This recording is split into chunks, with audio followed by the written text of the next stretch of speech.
India के दरमियान कशीदगी है। जंग के हालात तकरीबन बन गए हैं। कुछ इतलात हमारे पास पहुंची हैं आईएसपीआर से रिलेटेड, पाकिस्तान से रिलेटेड। इसके साथ साथ पाकिस्तान के बाहर भी कुछ लोगों से हमारी बातचीत हुई है। जो ओवरऑल माहौल हिंदुस्तान के अंदर बना हुआ है, हिंदुस्तान से बाहर बना हुआ है, और पाकिस्तान की तैयारी जो है, जो इंडिया की तैयारी है, जो मूवमेंट्स हुई हैं, वो तमाम फैक्ट्स जो हमें पता चले हैं वो आपके सामने रखते हैं। मिलकर इस गुत्थी को सुलझाने की कोशिश करते हैं कि इंडिया का क्या प्लान है, क्या ये जंग वाकई होने जा रही है, हुई तो कितनी डायमेंशन से वो हमला करना चाहते हैं, पाकिस्तान का जवाब क्या होगा, पाकिस्तान के लिए क्या सूरत हाल होगी, क्या ऑप्शंस होंगे, इंटरनेशनल बरादरी क्या करेगी, इसके ऊपर तफसीली बातचीत करते हैं। क्योंकि आज हमारी कुछ बहुत ही सीनियर सहाफ़ियों के साथ और दूसरे जो अवेयर लोग हैं इस्लामाबाद के अंदर, उनसे बातचीत हुई है और उन्होंने हमें ब्रीफ किया है कि फौजी जराए जो हैं उसमें आईएसपीआर का दफ्तर भी है, और आईएसआई और दूसरे जो फौजी जराए हैं वो इस्लामाबाद में मौजूद सीनियर तरीन जर्नलिस्टों को ये ब्रीफ कर रहे हैं। जी हाँ, ऑफिशियली भी और अनऑफिशियली भी उनको ब्रीफ कर रहे हैं कि हिंदुस्तान हर तरफ से हमला करने की प्लानिंग कर रहा है। जब हम हर तरफ से कहते हैं तो उसमें इत्तलात ये हैं कि सियालकोट बॉर्डर के ऊपर हिंदुस्तान जो है वो टैंक्स ले आया हुआ है। बहावलपुर का जो बॉर्डर है वहां पर भी मूवमेंट देखने को आ रही है। वाघा अटारी पर हमने कल ही आपको बताया था कि वहां फसलें जल्दी कटवाई जा रही हैं, वहां भी शायद मूवमेंट होगी। एलओसी पर पहले ही फायरिंग शुरू हो गई है। एयरफोर्स को पहले भी हमेशा इंडिया इस्तेमाल करता है, इस दफा भी वहां पर भरपूर तैयारियां हैं। एक साइड रह गई थी नेवल, इस दफा उन्होंने जो उनका एयरक्राफ्ट कैरियर है, विक्रंत शायद उसका नाम है, दो है उनके पास एयरक्राफ्ट कैरियर। अनफॉर्चुनेटली पाकिस्तान के पास कोई भी नहीं है। वो जो उनके पास दो में से एक एयरक्राफ्ट कैरियर को उन्होंने पाकिस्तान की सरहद की तरफ, जो पानी में जाहिर है हमारी जो बाउंड्रीज है, उसकी तरफ मूव किया है, उसको भी प्लेस किया है लाकर।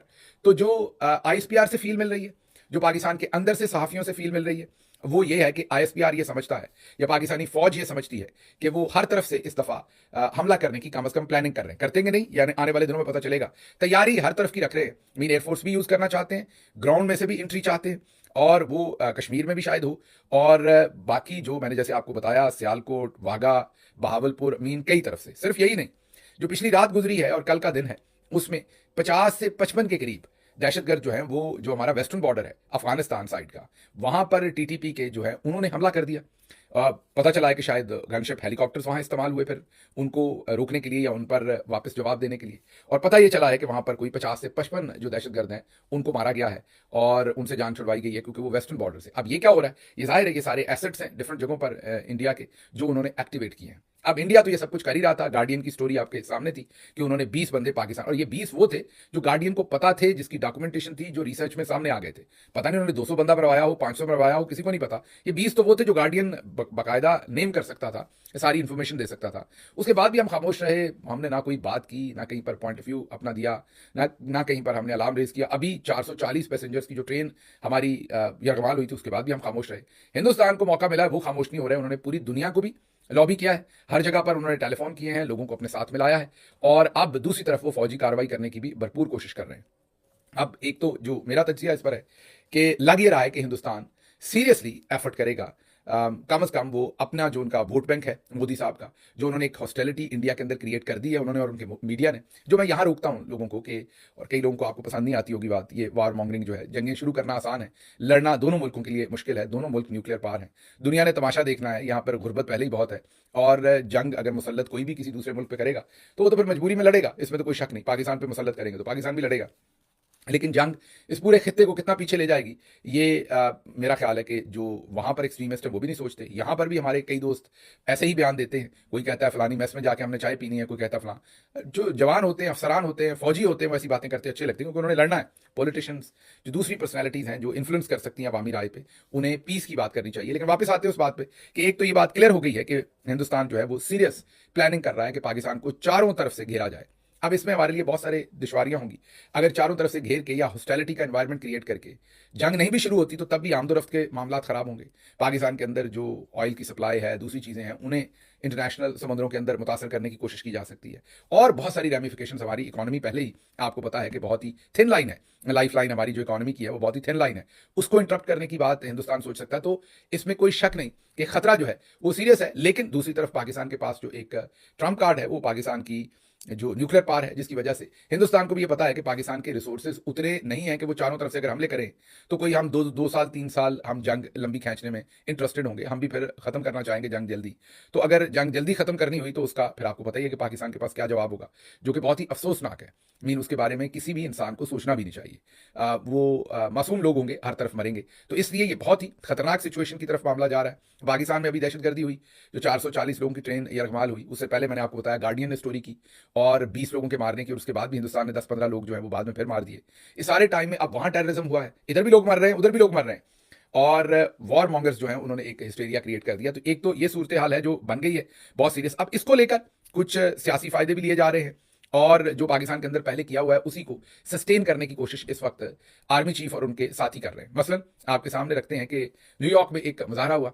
न्यूयॉर्क में जो मुजाहरा हुआ उसमें सभी पाकिस्तानी शामिल हुए। हमारी पार्टी के लोगों ने हमसे पूछा कि शामिल होना चाहिए कि नहीं, उन सबको कहा कि भरपूर शामिल हों, क्योंकि पाकिस्तान की बात है।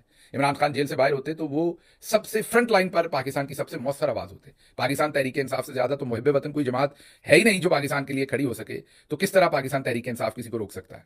लेकिन वहां पर जब हमने हालात देखे, न्यूयॉर्क टाइम्स स्क्वायर के ऊपर जो मैं वीडियोस देख रहा हूं, एक तो लोग कम आए, जितने पाकिस्तानियों को आना चाहिए था उतने नहीं आए, और ज्यादा लोग उसमें तहरीक इंसाफ के ही थे। जो आए वो भी तहरीक इंसाफ के थे।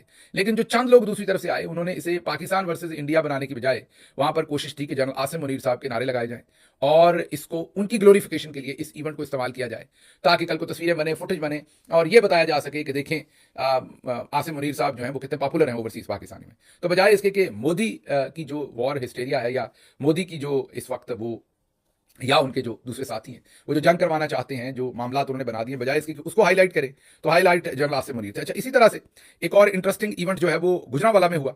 वजीराबाद और गुजरांवाला में अंजुमन ताजरान और सिविल सोसाइटी के ज़रिए तमाम पाक फौज के हक में रैली। अब ये भी मेरी समझ से बाहर है।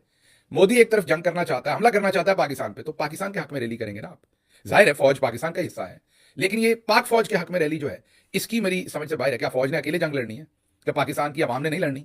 क्या फौज अकेली होगी जंग में? तो आप रैली उनके हक में कर रहे हैं कि चलें जी चलें, हम आपको जनाब शाबाश दे रहे हैं, आप जाके लड़ें। नहीं, लड़ना तो आप सबको पड़ना है, पूरी कौम को लड़ना पड़ना है। अगर हिंदुस्तान जमीनी हमला करता है तो पूरी कौम को सफारा होना पड़ना है। तो ये जो फनकारियां करवाते हैं सेक्टर कमांडर्स और दूसरे, ये नौशहरा विरका, गखड़ मंडी, कला दीदार सिंह, लुधेवाड़ा वड़ाइच, यहां पर ये पाक फौज जिंदाबाद हक में रैलियां। भाई पाकिस्तान जिंदाबाद की रैलियां निकालें, पाकिस्तान के साथ खड़े होने की बात करें, हिंदुस्तान को कंडेम करें, इसमें मोदी को कंडेम करें। ये इसके अंदर से जो पॉलिटिकल बेनिफिट और जो जो एक डायरेक्शन निकालने की कोशिश की जा रही है, ये मैं आपके सामने हाईलाइट करना चाहता था ताकि आपको ये पता चल जाए। अच्छा, इसके बाद इसी से मिलती जुलती एक हरकत जेदा जी ने भी की है। जेदा जी ने ये कहा है कि उन्हें अब ये पता चल गया है पिछले चंद दिन के बाद कि तहरीक इंसाफ के लोग जो हैं वो मुश्किल दुश्मन, मुल्क दुश्मन नहीं है, वो मुहिब वतन है, उनके अंदर हुब्बुल वतनी है। उन्होंने क्या कहा, फिर मैं आपको तज्जिया देता हूं, ये जरा सुनिए। मैं आपसे एक एतराफ करना चाहता हूं, और एतराफ यह है कि मैं पाकिस्तान तहरीक इंसाफ के जो वर्कर्स हैं उनको अप्रिशिएट करना चाहता हूं, क्योंकि उनके बारे में ये इंप्रेशन था पूरे पाकिस्तान के अंदर कि ये नेगेटिव लोग हैं या ये एंटी पाकिस्तान है। लेकिन इस मुश्किल वक्त में जिस तरह पाकिस्तान तहरीक इंसाफ के लोगों ने, उनके वर्कर्स ने, उनके सोशल मीडिया एक्टिविस्ट ने जिस तरह एक हुब्बुल वतनी का सबूत दिया, मेरा ख्याल है पूरे पाकिस्तान को इस चीज को अप्रिशिएट करना चाहिए। और ये चीज साबित करती है कि ये लोग हुब्बुल वतनी से भरे हुए हैं। सुन लिया आपने। इस पर जावेद चौधरी साहब को बड़ी माजरत और एहतराम के साथ शर्मिंदगी होनी चाहिए। ये आपको कहां से तार आई थी कि आपने पहले फैसला कर लिया कि ये इनमें हुब्बुल वतनी की कमी है, जो अब आपने फैसला किया? और आप होते कौन है ये सर्टिफिकेट अब देने वाले या पहले देने वाले कि आपके अब्बा जी का मुल्क है? माजरत इन अल्फाज के ऊपर, लेकिन आप कौन होते हैं ये फैसला करने वाले कि तहरीक इंसाफ के जो लोग हैं वो मुल्क के खिलाफ हैं या मुल्क के हक में हैं? पहले नहीं थे, अब हैं। आपसे किसी ने मांगा है? आप तो अपना कुश्ता ज्यादा खा बैठे हैं और वो आपके सर को चढ़ा है। कभी एलान मस्क जो है उससे आप ट्रंप का ट्विटर बंद करवा देते हैं, कभी कहते हैं पाकिस्तान के बम नए हैं, इंडिया के पुराने हैं। मुझे लगता है इंडिया वाले फ्रिज में रखना भूल गए ना, खराब हो गए उनके एटम बम जो है। हमारे वाला ठीक है, हमारे वाला रखा हुआ है। और अभी कहते हैं कि अगर शिमला जो एग्रीमेंट था, शिमला मुआहदा अगर कैंसिल हो गया तो फिर पाकिस्तान तो 400 किलोमीटर अंदर चला जाएगा इंडिया में। तो भाई शिमला मुआहदा ने तो नहीं रोका हुआ ना, जिसका जोर चला उसने अंदर जाना है। जंग होगी तो दोनों मुल्क कोशिश करेंगे, हम भी जाने की कोशिश करेंगे, वो भी करेंगे। तो जिसके पास जोर होता है उसको किसी एग्रीमेंट ने रोका होता है, वो तो चढ़ दौड़ता है जिधर को भी उसका जोर चलता है। दोनों मुल्कों के पास यकीन करें जोर नहीं है, दोनों को पता है कि आगे अगली तरफ एटॉमिक कंट्री है। तो मेरा नहीं ख्याल तो जेदा जी को वैसे शर्मिंदगी होनी चाहिए थी और उन्हें माफी मांगनी चाहिए थी। ये नहीं कहना चाहिए था कि हाँ हमें पता चल गया ये, आपको शर्म आनी चाहिए। आप पहले पाकिस्तान तहरीक इंसाफ के जो वोटर सपोर्टर है 90% है पाकिस्तान के अंदर, चले आप 85% कर लें। आप उनकी हुब्बुल वतनी के ऊपर पहले क्वेश्चन करते रहे और आज आपको पता चला कि हम हुब्बुल वतन है, मुहिब वतन है। ये आसिम मुनीर साहब का अकेले का मुल्क नहीं, वो रजिस्ट्री करा के नहीं आए। हम उनकी और उनके साथी जर्नैलों ने जो कुछ किया है, जो इमरान खान के साथ किया है, जो 8 फरवरी को किया है, जो अदलिया के साथ किया है, जो जिले शाह के साथ किया है, जो अर्शी शरीफ के साथ किया है, जो 26 नवंबर को किया है, ये जो सब कुछ किया उसके खिलाफ उनके खिलाफ खड़े हैं। बाकी मुल्क उनसे ज्यादा हमारा है, उनका मुल्क को वो लिखवा के लाए हुए हैं कहीं से। तो आपको शर्म आनी चाहिए थी पहले, जब आप इस तरह की बातें करते रहे। तो आप वो शर्म आने की बजाय आप बड़ी दीदा दलेरी से कहते हैं जी अब मुझे पता चल गया। मैं क्या कहूँ इसके ऊपर, फिर सख्त बात हो जाएगी, लेकिन बहुत ही अफसोसनाक आपने ये हरकतें की पहले भी, और अब आप बड़ी ढिठाई के साथ उनके ऊपर अगली बातें कर रहे हैं। अच्छा जी, फिर मैंने कनाडा और पोप का भी इलेक्शन हो रहा है। आपको पता है कि क्रिश्चियन कम्युनिटी पूरी दुनिया की जो है मजहब जो है उसके लोग गहरी उसके साथ उनका लगाव है। तो वो इलेक्शन सिलेक्शन कैसे होती है वो भी आपको बताएंगे, लेकिन पहले आसिम मुनीर एक काबिल आर्मी चीफ है, तो क्योंकि वो मईशत पर भी काम कर रहे हैं, दफा पर भी काम कर रहे हैं, बिजली पर भी काम कर रहे हैं, ज़राअत और एजुकेशन पर भी काम कर रहे हैं। नहीं जनाब, और भी बड़े सारे काम कर रहे हैं, आपने बताया नहीं है। मौसीकी भी अच्छी सुनते हूँ। फैसल वाडा साहब ने उनकी काबिलियत की दलाल दी। अच्छा, पहले तो आसिम मुनीर अगर एक काबिल आर्मी चीफ हैं, तो जो पिछले वाले आर्मी चीफ थे वो नालायक थे। कहते हैं ना, आसिम मुनीर साहब के होते हुए कोई मैली आंख से नहीं देख सकता पाकिस्तान, तो पिछले वालों के होते हुए मैली आंख से देख सकता था। तो एक तो ये फरमाइशी किस्म की बातें होती हैं, वही हो रही हैं। अगली खबर, 2 करोड़ सिख पाकिस्तान के साथ खड़े हैं। रहनुमा तहरीक खालिस्तान, ये पन्नू साहब हैं, इन्होंने, ये मेरे ख्याल कनाडा में होते हैं, इन्होंने बयान दिया है। और इसकी बड़ी वजह मैं कई बार आपको बता चुका हूं कि जो सिख भाई हैं वो सारे करतारपुर का जो बॉर्डर खुला है, कॉरिडोर स्पेशली जो खुला है, लांगा जिसे वो कहते हैं पंजाबी में, उसकी वजह से वो बहुत करीब है पाकिस्तान के। इमरान खान का बहुत एहतराम करते हैं, और अभी भी हुकूमत का ये अच्छा फैसला है कि सिखों के ना वीज़े बंद किए गए हैं, ना उनका जो लांगा है उसको बंद किया गया, नहीं करना चाहिए। और बल्कि मैं तो ये कहूँगा कि और भी जो भी जहाँ पर भी इंसानियत आती है, मजहब की आज़ादी आती है, फ्रीडम ऑफ स्पीच आती है, वहाँ पाकिस्तान को इंडिया से 2 कदम ऊपर खड़े होना चाहिए और बेहतर फैसले करने चाहिए। जैसे कल हमने बताया कि 60 के करीब खवातीन हैं जो आप इंडियन सिटीजन है, शादी इधर हुई है, वो बेचारी उधर फंस गई है। पाकिस्तान को ऐसी हरकत नहीं करनी चाहिए। अगर ऐसी सिचुएशन है, उनको, जिनके बच्चे हों, अगर इधर से उधर जाने वाला कोई ऐसा सीन हो तो उन्हें एग्जाम्पशन देनी चाहिए, उनके साथ कॉपरेट करना चाहिए। अच्छा जी, अगली खबर जो आपके सामने रखनी है वो हम रखते हैं कि एयर स्पेस के ऊपर काफ़ी कुछ चल रहा है काम। ऐलान किया गया था कि एयर स्पेस बंद कर दी गई है। अब ये जो जेन जी है, ये इसीलिए तो बुरी लगती है, सोशल मीडिया पर भी 24 घंटे रहती है। इन्होंने जनाब वो जो एक आपको पता है कि एयर स्पेस से रिलेटेड जो डिफरेंट ऐप्स हैं, रडार के नाम से एक ऐप है, उनके ऊपर जाके इन्होंने कोई भी त्यारा पाकिस्तान की हद में आता है, उसका नंबर शंबर राउट वगैरह सब निकाल लेते हैं, कहाँ गया, कहाँ से उड़ा, कहाँ निकला। तो अब चौधरी साहब थोड़े मुसीबत में हैं, क्योंकि ऐलान तो कर दिया कि हमने जो स्पेस है वो बंद की, लेकिन सारे जहाज़ों के लिए बंद नहीं की। अभी भी बहुत सारे हिंदुस्तानी जहाज़ जो हैं ऊपर से गुजर रहे हैं। तो अब ये इस खबर को भी चौधरी साहब का दिल होना है कि इस पर मैं पीका लगा दूं किसी तरह से, लेकिन पीका लगा नहीं सकते। उसकी वजह यह है कि ये ज़्यादातर सच्ची खबरें हैं, लेकिन बहरहाल, और अब बच्चा पार्टी भी सारी समझदार होगी, उन्होंने अकाउंट्स अपने नामों से नहीं बनाए, उन्होंने ज़रा डिफरेंट अकाउंट्स बना लिए। अच्छा जी, अगली खबर क्विकली आपके सामने रख दूं कि अमेरिका में वॉशिंगटन डीसी में 30 तारीख को एक इवेंट करवा रही थी Pakistani embassy, basically 2-3 Congress members को साथ मिला के। जो पाकिस्तान में एक कांग्रेस मेंबर, कांग्रेसमैन स्वाजी आए थे, वो भी उसके रुए रवां थे। और पाकिस्तानी एम्बेसी कांटेक्ट कर रही थी लोगों को कि आप इस इवेंट में जरूर आएं।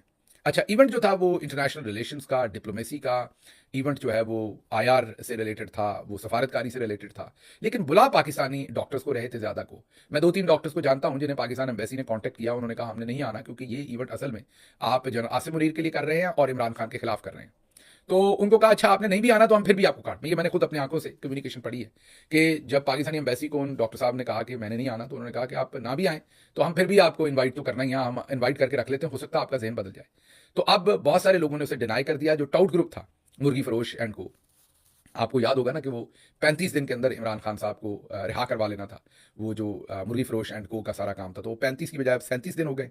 21 मार्च को वो तशरीफ लाए थे, तो अब 37 दिन हो गए। इमरान खान ने रिहा तो क्या होना था, उनकी मुलाकातें भी बंद कर दी। लेकिन अब जो ये क्राइसिस हो रहा है जंग वाला, इसमें देखते हैं क्या सूरत हाल बन रही है, क्योंकि इस क्राइसिस में आपको पता है कि इमरान खान की जरूरत है। अब जनरल आसिम मुनीर कब तक इस चीज़ की रियलाइजेशन करते हैं कि नहीं, लेट करते हैं या वक्त पर करते हैं, ये मुझे नहीं पता, लेकिन कम अज़ कम इस वक्त हर अक्लमंद बंदे को पता है कि अब इमरान खान को बाहर निकालना जो है वो बहुत ज़रूरी है। और अब शायद मुमकिन हो भी, मैं दोबारा आपको कोई झूठी होप नहीं दूंगा, 50-50 आप जहन में रखिए, क्योंकि जितनी अकल हमारे में कम है, हो सकता है अभी भी हमें एहसास ना हो, लेकिन अब इमरान खान को बाहर निकालने की इनकी अपनी मजबूरी है, इनकी अपनी ज़रूरत है। और अगर इमरान खान को बाहर निकालते हैं तो पाकिस्तान को फ़ायदा होगा।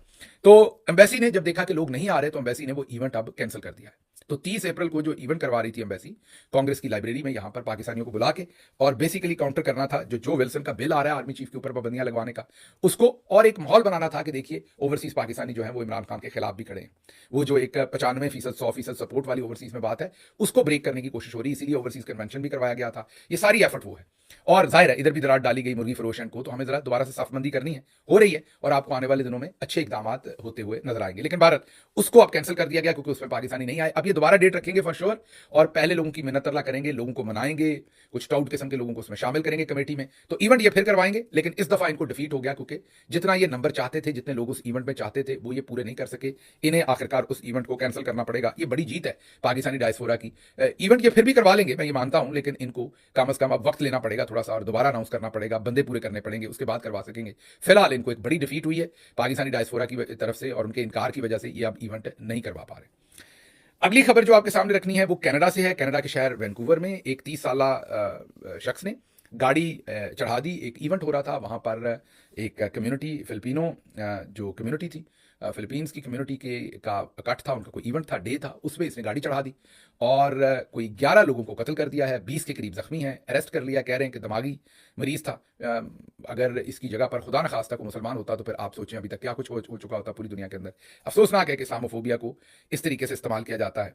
और ये जो फिलिपीनी स्ट्रीट फेस्टिवल था, इसके ऊपर ये जो हमला हुआ अफसोसनाक है, इसको कंडेम करते हैं। लेकिन ये जो इसकी सिचुएशन थी वो आपके सामने रखी कि कनाडा के शहर वैंकूवर में हुआ। अब चलते हैं आखिरी खबर की तरफ, और मैंने आपको बताया था कि हम बात करेंगे कि जो हाल ही में पोप का इंतकाल हुआ था रोम में, वेटिकन में, और उसके बाद नए पोप का इलेक्शन होना है। और ये एक रीत चली आ रही है, जब कंफर्मेशन हो जाए पोप की डेथ की या रिजाइन कर दे पोप, तो फिर नया पोप जो है वो इलेक्ट किया जाता है। इलेक्ट करने के लिए पूरी दुनिया के अंदर पोप के नीचे जो काम करते हैं, नीचे वाला जो डेजिग्नेशन होता है वो कार्डिनल्स का होता है। वो कार्डिनल्स इकट्ठे होते हैं, 80 साल से जो छोटी उम्र के कार्डिनल्स होते हैं वो इलेक्शन में हिस्सा ले सकते हैं। मीन उनमें से किसी एक को पोप चुना जा सकता है जिसको वोट ज्यादा मिले। 2/3 मेजोरिटी चाहिए होती है, 2/3 अक्सरियत। और इसमें हमारी ISI का भी रोल बन सकता है, वो मैं अभी आपको बताता हूँ कैसे बन सकता है। पहले मैं आपको बता दूं कि ये प्रोसेस कई दफा बहुत लंबा भी हो जाता है, क्योंकि बहुत सारे लोग होते हैं जिनके बारे में लोग समझते हैं उनको अगला पोप बनना चाहिए, उनके लिए वोट डाले जाते हैं। इस वक्त पूरी दुनिया में 252 कार्डिनल्स हैं। इनमें से 134 ऐसे हैं जो 135 या 34 ऐसे हैं जिनकी उम्र 80 साल से नीचे है, जो वोट डालेंगे। उनमें से एक शदीद अलील है, वो वोट के प्रोसेस में हिस्सा नहीं लेंगे, तो पीछे 134 रह गए। ये जो 134 हैं ये वोट डालेंगे, ये इकट्ठे होंगे। और अब ये नहीं पता कि ये 2 दिन में फैसला कर लेंगे, 1 दिन में कर लेंगे, 3 महीने में करेंगे, 6 महीने में करेंगे, 2 साल में करेंगे। खैर इतना लंबा तो अब नहीं लगेगा, लेकिन माजी में ऐसी एग्जांपल्स हैं कि 2-2 साल, 2.5 साल जो है वो पोप का ये सारा सिस्टम चलता रहा। मीन ये जो ये सारा प्रोसेस है जिसमें ये पोप का इलेक्शन करते हैं, वो माजी में बहुत बहुत लंबा चलता रहा, लेकिन उसके डिसीजंस नहीं हुए। तो फॉर एग्जांपल जो सबसे इसको कॉन्क्लेव कहते हैं, ये जो सारा प्रोसेस है, जो सबसे लंबा कॉन्क्लेव चला वो गालिबन 2 साल और 9 महीने का। जी हाँ, ये चला था 1268, 1268 से 1271। तो ये 1268 से 1271 के दरमियान ये चला। 1006 दिनों तक ये कॉन्क्लेव चला, इलेक्शन होता रहा। बार बार इसमें वोट डाला जाता है जब तक कि 2/3 मेजोरिटी ना हो जाए। और लड़ाई करते रहे कार्डिनल्स और नहीं किसी नतीजे पे पहुंचे। आखिर पर तंग आकर उन्होंने फिर वो जो प्लेस है जहां पर इलेक्शन होता है वहां इन सबको लॉक कर दिया कि आप बाहर नहीं निकल सकते, किसी से मिल नहीं सकते। खाना काट दिया, सिर्फ रोटी, ब्रेड और पानी दिया गया, कोई बाकी बटर शटर चीज वगैरह सब खत्म कर दिया। और जो ऊपर छत थी वो भी पार्शली रिमूव कर दी, आधी छत भी रिमूव कर दी, ताकि सर्दियों में मेरा ख्याल ठंड लगेगी फिर। और नवंबर ये जाहिर है बीच में 2 साल में आपको पता है कि ठंड सर्दी और गर्मी दोनों आए होंगे, तो छत भी ऊपर से रिमूव कर दी। फिर जाके तंग आके जो कार्डिनल्स हैं उन्होंने 6 कार्डिनल्स की कमेटी बनी और समझौता करके, इलेक्शन नहीं हुआ था, वो भी एक समझौता हुआ था और उसमें वो पोप बने। उसके बाद जो लंबा अरसा है, सबसे वो लंबा अरसा है 1292 से 1294, और उसमें भी 820 दिन लगे थे, तकरीबन 2 साल 3 महीने। और उसके बाद तीसरा जो लंबा तरीन अरसा है वो 1740 में जो कॉन्क्लेव हुआ वो 181 दिनों का हुआ, 181 डेज का। और उसमें भी वजह फिर यही थी, लड़ाई झगड़े, और उसमें भी फिर आखिर पर इसी तरीके से कुछ बातचीत करके ही मामला हल हुआ था। इलेक्शन की तरफ जरा मामला खराब हुए थे। लेकिन उसके बाद जो हुआ वो 1774 से 1775, 1774 टू 1775, 135 दिन तक ये कॉन्क्लेव रहा। और इसमें 265 दफा वोट पड़े। जी हाँ, 265 दफा बार बार वोट डाले गए, 265 दफा वोट डाले। जब 265वीं बार वोट डाला तो फिर जाके ये जो पोप थे वो उस वक्त मुंतखब हुए, और उन्होंने फिर जाहिर मामला आगे बढ़ा। तो 135 दिन ये जारी रहा। उसके बाद जो सबसे लंबा मामला रहा वो 1830, हालिया तारीख में 1830 से 1831, ये 51 डेज लंबा ये कॉन्क्लेव रहा। और इसमें 83 टाइम वोट्स पड़े। ये 51 डेज 83 टाइम, ये 1830 से 1831 के दरमियान ये जो पोप का इंतखाब हुआ था उसमें ये हुआ। अब देखते हैं इस दफा क्या होता है। बहरहाल आपने सोचा होगा कि मैंने ISI की बात की थी, तो क्विकली बता देता हूं कि अगर वेटिकन जो है उनको ये पता हो, मतलब फंस जाए काम, तो फिर हमारी आईएसआई को ये दे दें काम, तो आप देख लेंगे कि वो आधे घंटे में बंदे खरीदने पड़े खरीद लेंगे, फिल्में उनकी चलानी पड़ी फिल्में चला लेंगे, कैमरे लगाने पड़े वो चला लेंगे, खुद ही सारे कहेंगे कि जनाब बताएं हमने कहाँ वोट करनी है। तो ये मैंने अजरा मज़ाक बात की है, जाहिर है मैं बहुत एहतराम करता हूँ, सब मज़हब का एहतराम करना चाहिए और क्रिश्चियनिटी का भी करना चाहिए, हर मज़हब का करना चाहिए। ये हमारी यही ट्रेनिंग है। आज के ज़माने के हिसाब से भी यही दुरुस्त है और एक मुसलमान होने के नाते हमारी ट्रेनिंग भी यही है कि आपने हर मज़हब का एहतराम करना है ताकि वो आपके मज़हब का भी एहतराम करें। तो मैं बिल्कुल भी ये पोप की जो इलेक्शन है या सिलेक्शन है उसके ऊपर ये मैं कमेंट किसी तरह से भी ऐसा नहीं कर रहा कि आपका दिल दुखे। मेरे लिए वो बड़ा काबिल एहतराम है आपका सारा प्रोसेस। मैं तो ये अपनी साइड पे बात कर रहा हूँ कि अगर ये काम इनके हत्थे चढ़ जाए तो ये इसको फिर कैसे इस कॉन्क्लेव को करवाएं। मुझे यहाँ से इजाज़त दीजिए। अल्लाह आपका हामी और नासिर हो। पाकिस्तान जिंदाबाद।